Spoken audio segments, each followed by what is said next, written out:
And joining us now is Stephen Hadley, the former National Security Advisor to President George W. Bush.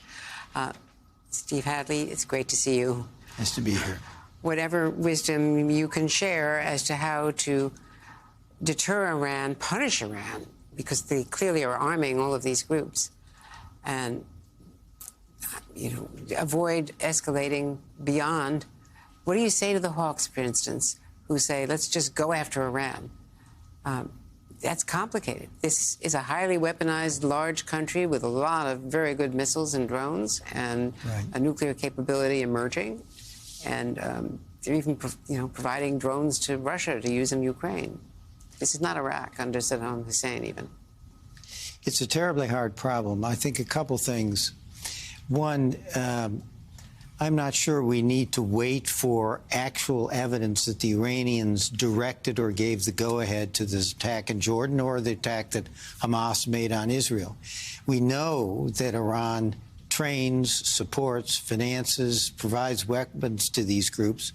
And I think you can and must hold Iran accountable for their actions, whether or not the Iranians specifically authorized the strike. They're trying to hide behind that fact by saying these terrorist groups basically act autonomously. I don't think we can let them get away with that. Does that mean going after Iran territorially, or can you go after their oil platforms, their ships? Can you do other things that...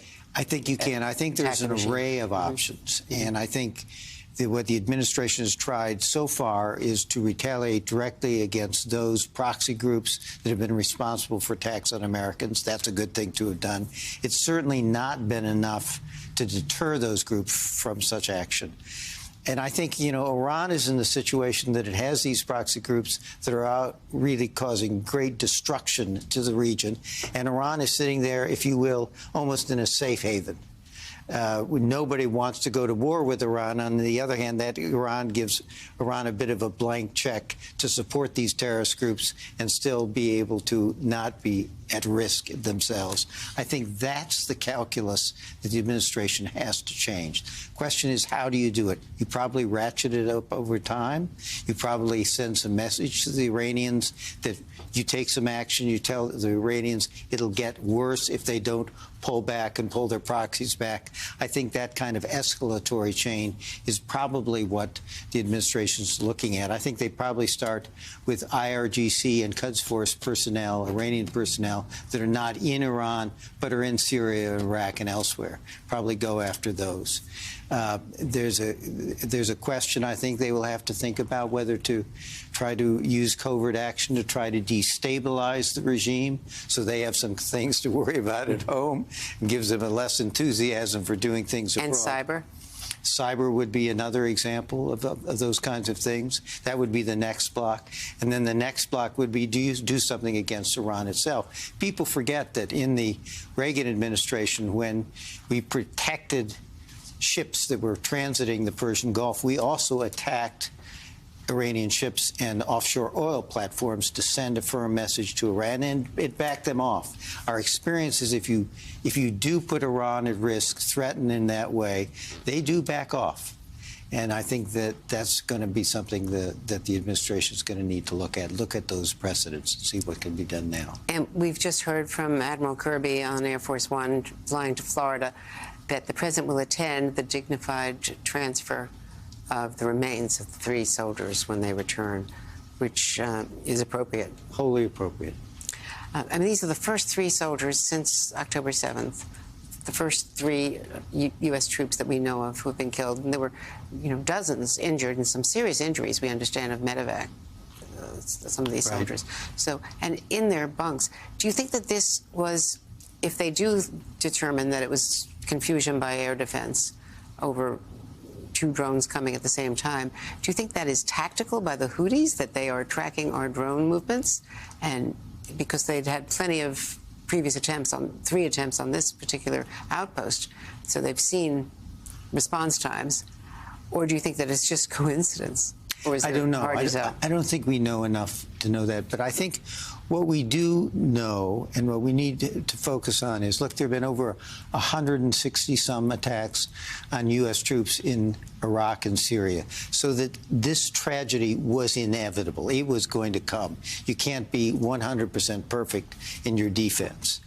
And I know the administration rightly does not want a war with Iran, does not want to escalate, but the truth is the Iranians are escalating. This attack in Jordan is an escalation beyond what they did in Syria and Iraq. What the Houthis are doing in the Red Sea is an escalation. So the point is, Iran is escalating, and maybe we need to escalate to get the Iranians to de-escalate.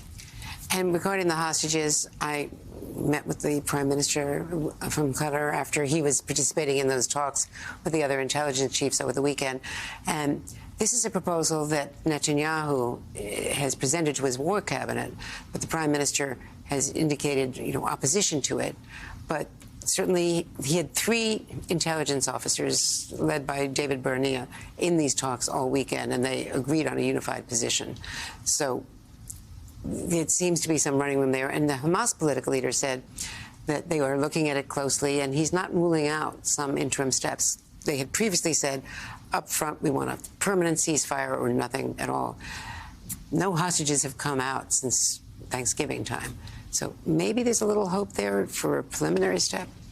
I think there may be, Netanyahu is in a very difficult position. There's enormous demands that the priority ought to be to get the hostages free, even over the military operation against Hamas.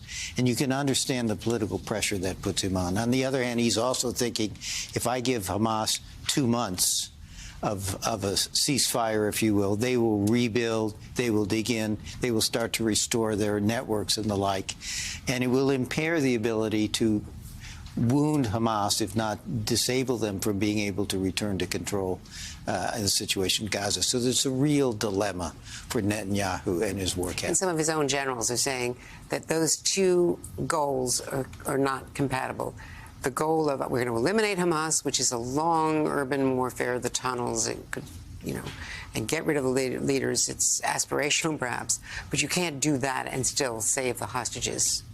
That's the dilemma, and what they're trying to find is there's some way where they can do both, get the hostages off, but still not lose the leverage they have at this point over Hamas and the progress they have made against Hamas, recognizing there are a lot of Israeli soldiers that have been killed in that process. So he has an obligation to them and to their families that those deaths not be in vain.